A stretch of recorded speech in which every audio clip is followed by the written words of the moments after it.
Yeah, welcome back to another episode of the Format Podcast live. Thank you for coming in. Thank you for coming in. We appreciate you. What we're gonna do here, we got some pretty interesting topics tonight. You can see my man G is back with us. Definitely glad to have him.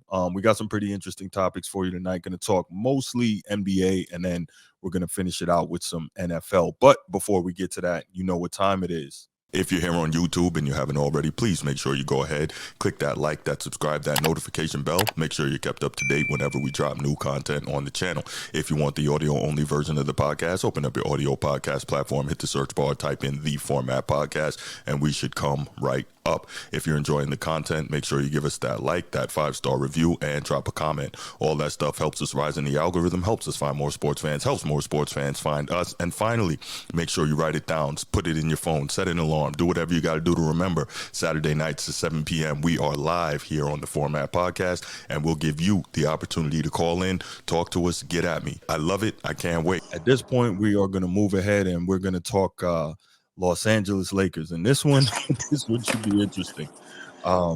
Good, G? Like I lost you there for a second, bro. Yeah, I'm working through some stuff. Okay. Well, technical difficulties happens to the best of us, but let's talk JJ Redick and let's talk Los Angeles Lakers head coaching search. So as we know, Darvin Ham, he lost his job, and we talked about that. Yeah, no, definitely. What's up, Nino? Glad to see you back in, man. Both luck plays a factor. Yeah, luck definitely plays a factor in terms of guys getting injured in terms of a playoff run, etc. So definitely know about that. But yeah, Lakers head coach search. As we know, Darvin Ham lost his job, and of course, there's a lot of speculation that LeBron James played a major role in that happening. Of course, LeBron James is going to act like he didn't, so it is what it is. Now we've got if anybody's watching the fight right now, Tyson Fury's in big trouble against Alexander Usyk, and this is a tough one. But anyway, so Darvin Ham, he lost his job, and now the Lakers are looking for a new head coach. And why this is interesting to me is because it's emerging that one of the major names in this head coaching search is JJ Redick, who coincidentally has never been a head coach before, and more coincidentally is LeBron's buddy and LeBron's co-host on the Mind the Game podcast. Now, this was funny because when that podcast started, I did a show about it. I did a segment about it on the live shows. And one of the things that I was very adamant about and was thinking from the very beginning was that show was going to be a propaganda arm for LeBron James. Now, let me be clear. The show had a lot of good stuff, X's and O's wise. But one of the other things I said was, if you are going to watch that show, you can get good stuff, X's and O's wise, but you also have to be prepared to know what you're getting in terms of LeBron James continuing to push his narrative and that being what it was going to be. So if you could deal with that and kind of put that to the side, then you could get the X's and O's stuff. But now it appears that JJ Redick is one of the main people in the coaching search. And I'm like, wait a minute. Was this all part of the plan from the beginning? Because as we know, LeBron James is an extremely, extremely calculated guy. He never does anything without putting the plan in motion first. So could this have all been something that he was working towards by doing the Mind the Game podcast? That's basically a weeks-long audition where JJ Redick gets to show his X's and O's acumen and get to kind of show his chops and possibly be auditioning without technically auditioning for being the Lakers head coach. I don't know. G, what are some of your thoughts on that? And then we'll hear what media personality and longtime sports writer Rob Parker had to say on the topic. Yeah. So with the Darvin Ham and the Lakers, I think he'll get another job somewhere else. I think he'll get a coaching gig somewhere else. He did a lot of great things, but it looked like he lost his guys towards the end of the season, and that may have been what that may be what will get JJ Redick hired as a head coaching job. I think there's a lot of other players players that coach now that's been in that pipeline for a long time and looking for they have the resume and they're looking for an opportunity to succeed. I don't know if they're going to be a good fit with the Lakers. being in a rebuild stage now. I think they're definitely in a rebuild stage. So if I was a coach, I wouldn't touch it only because I know is eventually they either gonna lose LeBron and or rebuild, and LeBron's not going anywhere. yeah, like the playoffs, right? Okay. It probably won't happen. It probably won't happen. Hmm. But I mean, anybody that does decide to take on that job or that role, they definitely need to know that they'll be walking into possibly a losing season, um, just because of the way the league is. LeBron is going into his 22nd year, 22nd Hmm. year. Hmm. Uh, yeah, that money is locked up over there, so you're pretty much walking into a situation where you need to rebuild, and yeah. So if JJ is willing to take that, I like to see Mark Jackson in that space only because, um, yeah, he's pretty good at picking players and coaching young guys. So I'm not sure if JJ will have the testicular fortitude and or Like that. sand Yeah. Yeah. to get these guys in a place where they need to succeed. So So that's my 2 cents. I'm going to disagree with you on that a bit. I don't think any coach is walking into a losing situation there. Now, are they going to win a championship? No, but the Lakers aren't showing me that they're all in on winning a championship at this point anyway, because they said they're willing to do whatever it takes to keep LeBron. Basically, they want to keep LeBron under any terms, and so they don't appear to me that they want badly to win a championship. They want to continue to do the Lakers thing, and that's be star studded and have big names and all that. I also think that between LeBron and Anthony Davis, as long as one or both of those guys is healthy, they're in a position where that team can be good enough to make the playoffs and be competitive. And maybe with the right matchups, right? Because we know, as they say, quote unquote, styles make fights, then they can be in the right position to maybe make a deep playoff run. And so my issue is more so JJ Redick. He's all right. So he's never been a head coach before. I think there's certain franchises you should not ever be a first time head coach. The Celtics, the Yankees, the Cowboys. You see what I'm saying? Big name franchises like that. The Packers, the Steelers.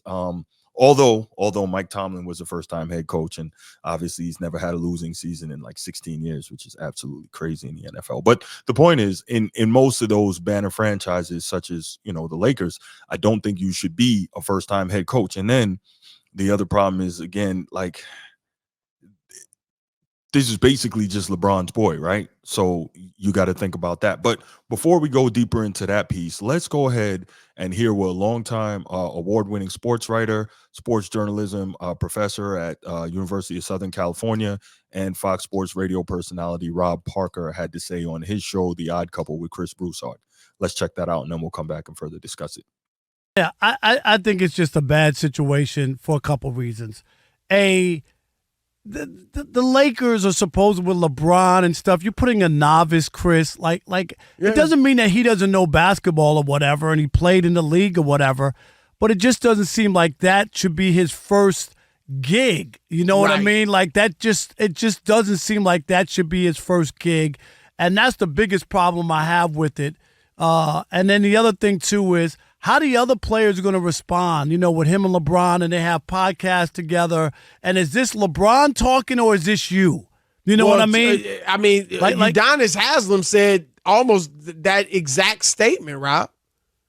Rob G, you find the Udonis Haslam quote. And remember, Haslam played with LeBron. But he said essentially exactly what you just said, Rob. That's the issue you have. You have a chance of alienating your teammates, and then you don't know. You're like, and then when things get changed or something happen, people be like, "Oh yeah, that was LeBron." You know what I mean? LeBron's doing this, and I don't know who's doing. Or if LeBron says something to JJ Redick in his ear or something, do you know what I mean? Like, it just sets up. They're too close. It's just a bad.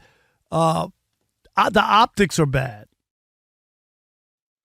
So here's the thing, right? If you had a coach and you know that you very recently played against this dude and you busted you gave him the work, right? You handed this dude some work on the floor. how are you going to have this dude out here coaching you and telling you what you need to do, or if need be, chastising you or benching you? Like, that doesn't work. That's my first thought. Second thought is, again, the closeness between him and LeBron James. What happens if, for whatever reason, he has to he has to chastise LeBron James, right? What happens if he has to do that? Is he going to have the sand and, as you mentioned, the testicular fortitude to do that? Is he going to be able to say, "Hey, LeBron, get over"? Like, coaches with much more seniority, much more knowledge, much more experience than him haven't been able to do that. So if you're the Lakers, why would you do that? Also, if you're JJ Redick, you know that you are eventually going to become the scapegoat. You know that is you're in line just to be the next victim. So all these things are like, why? Your thoughts on what Rob Parker had to say about this? Yeah, I couldn't agree with him more. It'll be a 1 year deal for whatever coach that decides to come in there. You need to pretty taking that type of job. You would need the power, the GM power, to bring in your players. That's the only way people are going to listen to you. Like, there's a lot of times on a bench you saw during timeouts where there wasn't a lot of people wasn't even in the huddle with hand. It's almost like they didn't want to hear what he was saying. I'm not sure if that's a Lakers style, if that's if that's the way things go, right, from a professional standpoint. As a coach, maybe he didn't have um, the resume for people to listen, right, and that's one of the things that JJ will probably walk into if they decide to pick him up now. Um, you have to know what you're talking about, and the moment you lose your players' confidence, you Mm-hmm. lost your team, Mm-hmm. and I think that's what Dalvin Ham seen Mm-hmm. when he kept well. I ain't gonna point no scenarios out, but there was instances where some players he should have benched and thought about his job and not the player, right? Mm-hmm. Because no one's bigger than a team, but and at LA, LeBron is bigger than the team. So, just Which is crazy, right? yeah, you need to bring somebody. I think you bring somebody in with a lot more poise, a lot more experience of building teams and or coaching players, and they're able to give you something different because I mean 4-10 is not it. So you definitely need a coach that can get you to the level of championship mode for you and your team. And so if LeBron is this GM or he has this influence in the locker room and or in the front office, then he need to probably bring a player in or coach in a player coach or coach that used to play or whoever's available that has Mm-hmm. the resume to say, hey, look, they can turn teams around. Sometimes it's just giving people opportunities. I'm not saying JJ can't do it, but I just feel like he would have to be a different style coach, and they have to be detached from the arms of LeBron. I don't think there's any coach in the league that's going to be able to do that. With Yeah, LeBron's bona fides, what he has accomplished in the league, how long he's been in the league, he's just going to do what he wants to do. He's not, I've said this for years, that this is not a coachable guy. I don't know where the narrative comes from that, well, it comes from him and Clutch, right? But there's a narrative out there that, because he's so smart, he's coachable, this, that, and that. He's not a coachable guy. We've seen that with all the coaches that he's gotten out of there. We've seen that. We just saw it with Darvin Ham, like, to your point, literally ignoring Darvin Ham in the huddle and walking away while he's still talking. Like, even if you don't, and this is something I said on the last show, even if you don't agree with the play call or whatever, right? Play along. Then when you get on the floor, you say to your teammate, hey, scratch that. We doing this, right? Because if it works out, the coach go and get the credit anyway. So who cares, right? You out there to win, but you can't be blatantly disrespecting coaches like that. But we've seen LeBron do that. I had a caller on the show a couple weeks back, and he's a Cleveland guy, and he told me, I don't know how he knows this, but he said he knows for a fact that when Mike Brown was the coach of the Cavs, and mind you, Mike Brown, I think, had a 66 win season with the Cavs and a 61 win season with the Cavs, and they fired him anyway because they were trying to keep LeBron. But anyway, when Mike Brown, who, by the way, has been coach of the year since when he was coaching LeBron, he knew for a fact that in meetings and in practice, while he's trying to, get messages across, LeBron is throwing paper and whatnot. Like, but these are the things that they don't want you to know. And so there's this narrative out there that, LeBron is just this perfect guy. And I'm not trying to denigrate him because he's not the first or the last superstar player that's going to have done things like that. But the fact is, he's not coachable. So when we get the LeBron fans arguing, well, he's never had a great coach. Well, he wouldn't be able to deal with a great coach. Like, can you imagine if he tried to, if Coach Pop was his coach, right? Because we know how Coach Pop dealt with Tim Duncan, right? The example was, hey, if I rip you in front of the whole team and you're our best player, everybody knows they got to get in line, right? Popovich is basically the Belichick of the NBA. And so, do you think LeBron is going to allow himself to be talked to like that by any coach? No, he's just not, because that's how he gets down, right? And so you hear this stuff and you're like, man, it's just so ridiculous. People arguing about LeBron never having had great coaches. Oh, Jordan had Phil Jackson. Okay. And Kobe and Shaq had Phil Jackson. Okay, cool. But those guys at least allowed themselves to be coached to some level. LeBron, can we really say that? No, we can't. And so now you've got a guy that he's been on the podcast with, and a guy that clearly is someone he gets along well with. You can't have that guy as a coach, because like Rob Parker said, if he being JJ Redick gets the job and he has to chastise another player, that player is going to be like, oh, is this coming from LeBron? Right? So it's like, and then on top of that, the whole Mind the Game podcast thing, JJ Redick demonstrates his acumen with X's and O's, but even more so than X's and O's and adjustments and all that, he's an analytics guy. And there was an episode where LeBron told him, man, get the F out of here with those analytics. So JJ Redick seems to believe in numbers more than he believes in actual strategy and players. And so there's that part. So it's like, would that really work out? I think JJ Redick would be much better off. I think he's in contention for the Charlotte Hornets job as well. I think he'd be much better off taking the Hornets job. I Yeah, I don't was know. thinking that too. It could be Yeah. one of those things where he's actually trying to put a coach that's likable to his son, right? It could be one of those things who favor his son. I know we talked. I don't know if it was Mm, earlier.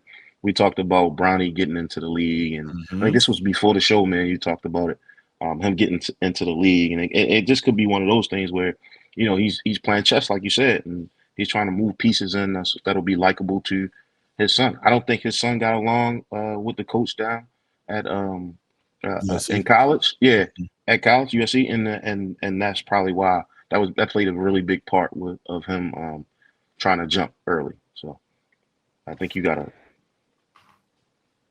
Yeah, I didn't even think about that part of it. So if the Lakers are going to go ahead and try to take let's see. Okay, what's up, Pam Brown? Nice to see you again. So, why do all the coaches from Pop to Steve Kerr and so speak so highly of LeBron when they coach him during the Olympics? That seems like a very simple answer to me, because they only got to coach him for what, a month or so? They don't have to deal with him day out, day in, day out for years, right? At the end of the day, you can try to defend LeBron all you want. I know you're a LeBron fan. I see a lot of your comments and all that, and that's cool. You could be a fan of who you want to be, but the empirical evidence is in front of you. If you look, 10 coaches in 22 years, a new coach every 2.2 years. And let me tell you what makes it worse. He had Mike Brown for 5 years, I believe, and he had Spo for 4 years. So that means he was getting his other coaches fired a lot faster than that. And Pam Brown, let's not forget that he also tried to get Coach Spo fired. We know this for a fact because Pat Riley wrote it in his book. We know that for a fact. That's not me making that up. That's not some fly-by-night website. It's in Pat Riley's book. He wrote that. Why would he make that up if it's not true? At the end of the day, whether you like him or not, the dude is not coachable. Of course, Pop and Steve Kerr and them are going to speak nicely of him. I mean, everyone seems to, right? And we'll talk more about people and how they speak about LeBron in the next segment. But at the end of the day, it is what it is. The empirical evidence cannot be denied. Not one coach has said he's uncoachable. And they're not going to say that now. He's still playing, right? And that's fine. Again, you can say not one coach has said he's uncoachable. But again, if you watch the pattern of this guy's career over the last 22 years, it is what it is. Um, the media said the whole team wanted Riley to coach the team. Well, Pat Riley wrote in his book that I think it was uh, LeBron, and I think D Wade went with him because LeBron in that first year wasn't doing anything without D Wade, but he went and tried to get Pat Riley to come out of retirement, i.e., fire Spo. And the funny thing about that is, D Wade said himself that he tried to tell LeBron, you don't want the Godfather to come down here. So I don't think though if that's the case, because D Wade said it himself, the whole team couldn't have wanted Pat Riley to coach the team. But it is what it is. I think at the end of the day, like I said, man, we just have too many years of watching LeBron do this stuff to still try to defend him in terms of the coaching thing. But you know, if you're a fan, you're a fan. I get it. Fan is short for fanatic. It's okay. So what I'm gonna do at this point, I'm gonna go ahead and open up the call line. So let's talk a little more. If you're a LeBron fan and you're a LeBron defender, I would love to hear from you. I would love to hear from you specifically, and we talk a little more about this because it's going to be interesting. I'd love to hear your thoughts on if the whole Mind the Game podcast was specifically designed to be an audition for JJ Redick to get the job. I would love to hear more detailed thoughts about why LeBron is not a coach killer, etc. That kills your point. He wanted Pat Riley to coach, and if you know anything about Pat, he definitely wanted to be coached. So I think that sometimes we want what we want without realizing the grass is not greener on the other side. We know that expression. So I think the point was more so that he didn't want to be coached by Spoelstra because I was about to say I guarantee you, but I'm not going to go that far. But I'm pretty sure based on what we have seen from LeBron, had Pat Riley come down there and coach him, LeBron would not have liked that at all. And he might not have lasted the 4 years that he did. But again, it is what it is. But yeah, anybody has any I think comments, especially the I think one player shouldn't be the deciding factor if a coach is fired or not. I think it should be a collective and or hired as well, right? Okay. Hey, And we so got a call, G. Hold on. Let's take this and then we'll all right. Hello, you calling the Format Podcast? What you got? Hold on 1 second. I'm sorry. Oh, got you connected. Let me make sure that we can hear you on the call.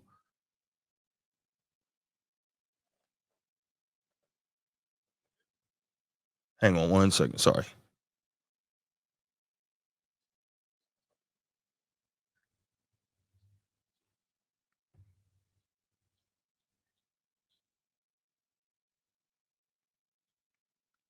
And should have you in a second. I'm sorry about that.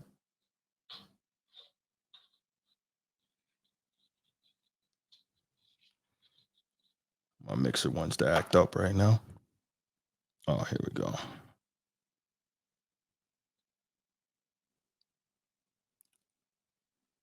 Okay, there we go. I'm sorry. You calling the Format Podcast. Who's this? This is Nino. Nino, what's up, my brother? How you doing? What's going on, man? All right. What you got? All right. Now, as a Bruins fan, I say it's always it's some good. I ain't gonna say he's perfect, man. Mhm. Some people did say he go wrong. I don't believe that. But I would say the Mike Brown situation, where he coaching it, Mike Brown, he never had a problem. He didn't get Mike Brown fired. He considered as an okay coach. Okay, I'm gonna respond to that in a minute. Go ahead. Ty Lue, well, we all know Brown had to leave Cleveland, but we can't even speak on that, but we know he had to leave Cleveland. Ty Lue is considered as a good coach now. Brown left Cleveland. Ty Lue still had a job. He got fired. Got another opportunity to come to the Lakers. The Lakers don't want to pay no coach. So that ain't Brown's fault. Now, I feel like Frank Vogel is the one people should focus on. Frank Vogel got a bad rap. I think he got a bad roster. After they won the championship, Frank Vogel was doing good coaching. What happened to that roster? Why did they break that roster so bad? And give him Westbrook. Anybody that knows something about basketball, Bron not the best shooter. Whether he's your favorite player or not. You put him Westbrook, terrible shooter. So remember, he wanted Westbrook there, though. That's not. They didn't bring Westbrook. Yeah, you right. Right. That's why I say he ain't perfect. But that's when he wanted Kyrie too. And you said no. You should have said no. Westbrook. I said nah, Bron. Nah, we ain't doing it. They wanted Ty Lue, didn't want to pay. So I feel Frank Vogel got a bad rap out of anybody. Darvin Ham wasn't doing no coaching on the side. I don't feel like he was doing no in-game coaching. Do you watch? I can tell you watch a lot of baseball. You see Malone and the Timberwolves coach. They coaching all game, whether they up 20, they down, and they do decent subs. Mm-hmm. Darvin Ham was subbing off a minute. Just because your 5 minutes was up, your minutes, like you know how they do in the season, he was Yeah, taking people yeah. out based on that. You can't do that in the playoffs. So Sometimes even Braun them. Oh, my bad. no, my fault. I didn't mean to cut you. But what I would say is, um, the Darvin Ham thing. Believe me, I'm not saying that Darvin Ham was perfect, but I am saying he didn't deserve to get fired. This is a guy who, so Frank Vogel wins the championship. The following year, the Lakers win 33 games, right? So, okay, they say, hey, something happened there. He got to go, which I thought was interesting. I'm like, okay, he wins the championship, and all of a sudden he forgets how to coach, but okay, whatever. So they get rid of him at that point. Then they go ahead and they hire Darvin Ham, which we know they would not have done without LeBron James's say so. That's not going to happen. This is the NBA, not the NFL. You don't hire somebody without the buy-in of your superstar player, right? So LeBron Right. James had to get a say-so for them to hire Darvin Ham. Darvin Ham comes in his first season. He takes them, or he coaches them to the Western Conference Finals. Okay, cool. Then in his second season, he coaches them to the first ever in-season tournament championship, which, however you feel about that is however you feel about that. But he coaches them The to the same way first you feel about right. He coaches them to the first in-season tournament championship, which regardless, he still had to do some coaching to get them there, right? So it. now, Right. and then he coaches them to the playoffs. He gets them through the play-in. Okay, cool. And then they just run into a bad matchup. They lose to Denver. And the fact is this, it's the same thing with Frank Vogel. All of a sudden, he just forgot how to coach. I mean, one of the biggest things I point to, and I mentioned this earlier when G and I were talking, is you look at LeBron James literally ignoring Darvin Ham in the whether Darvin Ham knows how to coach or not. He's ignoring him and walking away while Darvin Ham is still drawing up the play in the huddle. Now, have we heard stories about guys like Larry Bird and Kobe Bryant and Michael Jordan all saying, "Hey, after the huddle and they get back on the floor, don't worry Yeah, about yeah. that. We not doing that. Just get me to rock." We know that happens, but they didn't blatantly disrespect their head coach in the huddle. Am I right, G? You right. Yeah, absolutely. Right. Yeah. And so, That's why I said I ain't yeah, say he was perfect. Now I right. don't believe in that. My only thing was with the Darvin Ham is like I said, in-game coaching, and I think that the general manager, because Braun had one of his best shooting seasons as an old guy, but the way he had Austin Reed on the bench, they say Austin Reed didn't like. You hear what AD come out and say, and he had Rui on the bench for most of the season. After Rui had the season he had last year, Mm-hmm, trying to play mm-hmm. the other guy. I No, forgot his name. so I hear what you're saying on that, but I think a big part of that is players on teams, especially lower level players, often follow the best player on the team. And so if they see like LeBron is not respectful of the coach, LeBron is not following the coach, etc. I'm not saying they're all going to mindlessly do what he does, but they're going to tend to follow his lead because they can. And I think, and I could be wrong. They may have felt how they felt, but I think that his behavior and however he was towards Darvin Ham probably played a big part in how Darvin Ham was received by the other members of his team. That's how I Could see be, it. could be. Now I can't say. I'm not saying for certain. Just like I respect your opinion because you saying we don't really know. Right. It could be very well that, but I feel the GM got a break because, like you said, everybody that really knows a little bit about basketball, play some type of basketball, should have know that they supposed to have. After you played Denver last year, you Mm-hmm. know you supposed to have at least two big men ready. They might not play all season, but when you play against Denver, you gonna need two big men. That's All right. Denver did was wear the Lakers down Mm-hmm. to the fourth Mm-hmm. quarter, like a heavyweight fight. Yeah. They did get you in the first half, but you can't expect nobody one man to hold Jokic Well, I tell you all what, game. AD did everything that he could do. AD had a great series against He Denver, did. but I think a big part of that, and we're digressing a little bit, but that's cool. I think a big part of it was Denver with their championship medal and having swept them and having won like 11 out of 12 against them knows that pretty much whatever the Lakers do, we got their number and we're going to find a way to come back and beat them. I think there's something to just kind of knowing that you have a team's number. And I think that was a big part of it, less so than Darvin Ham not making adjustments or what have you. Because again, I keep getting back to it. Darvin Ham didn't just forget how to coach. And, people could say I'm a LeBron hater or whatever, and that's fine. But at the end of the day, there's this thing, and I always mention it, it's called the common denominator. And if LeBron, much like Kevin Durant, is in the middle of coaches getting fired constantly, at what point are we going to start looking at him and say he got something to do with it? And it's not just the coaches. All these coaches can't not know how to coach. You know what I'm saying? Now, But see, that's what. Now, I agree. If people watch the game, I don't think it was. I still think Darvin Ham did some crazy coach sometimes, but I don't think it was coaching so much as personnel. One or two big men. I feel if they had one or two big men extra, it could have been a different thing. Because they Gordon, people forget Gordon is just athletic as fun. And he's at the age they at now, he's just as athletic dunk contest. Jokic, I never seen nothing like Jokic. He remind me of Dirk Nowitzki with probably a little Hakeem or something. You've been watching longer than me. Have you ever seen anything like Jokic? That big My and brother, dribble? I let me never let me seen let it me like say Larry this. Bird, Larry Bird, Larry the legend. Let me say this. Please don't ever put Jokic and Hakeem in the same sentence again, man. Don't do that. That's you. terrible, man. Jokic only play one way, so we can't do that. Oh, And no, he don't play no D now. no, He don't no play no D. D. And it's a totally different era. So Hakeem was the best center and the best big man era of all time. So we can't really think about it. The only other dominant center in the game that we have, and he eats Jokic's lunch when he plays against him, and that's Embiid. So we can't really like Jokic is special, no doubt. But like competition has to matter. So yeah. Right. But what I'm saying, okay, hey, think about what you just said. Jokic get away with not playing no defense Mm-hmm. because sometimes when they take him out, they get somebody to wear AD down. They move guard, let him hold him sometimes, Mm-hmm. and they wear him down. Fourth quarter, Jokic, they ain't on there fresh because he ain't even went to work yet. AD got to go from start to finish.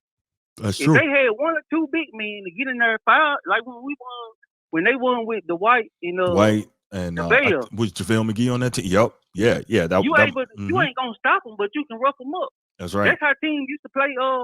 That's how they play. Everybody played Jordan. They played Kobe. They played Braun.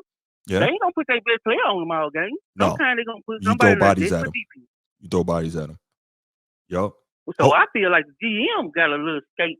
He should have had to answer some questions because I feel like Darvin Ham didn't do the worst job ever. Right. Hold on a second, G, you had something, man?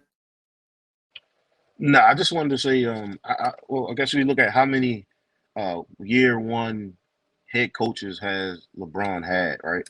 And that says a lot about his influence. And from a positive standpoint, right, you're getting a lot of coaches that may not had the opportunity to actually play in the league. And so that pool of coaches are increasing as long as he play, right?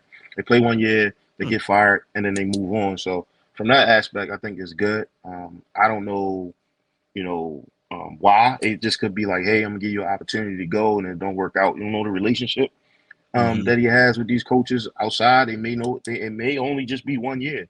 But as far as like Denver is concerned, Denver owns the Lakers, and they'll have to rebuild to beat them.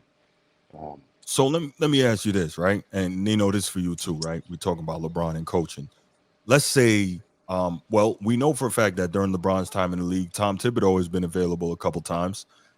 How do you think he would react to a Tom Thibodeau telling him, hey, you got to play defense, you got to hit the glass, you know what I'm saying, you got to go hard all the time?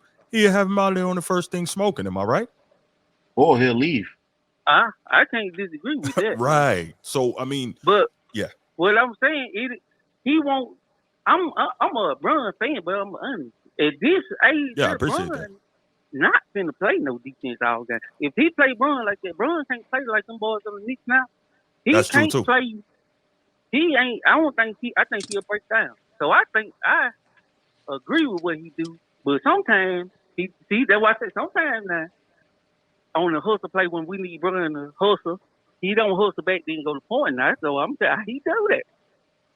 He do that now. He ain't gonna play defense. But what I seen Bron play 1-on-1 defense in these playoffs when his man got the ball, I said he still can play defense. Now the defense you talking about, I'm with you. I don't think he gonna be able to do that now. I don't think he gonna be able to do it. All right, Nino. Well, listen, man, I appreciate you calling, man. Thank you for watching the show. Stay with us, man. Make sure you share the show and make sure you like, subscribe if you haven't already. And we're All right, gonna go ahead and move on to the next topic, man. Thanks again. appreciate it. Yeah, no doubt.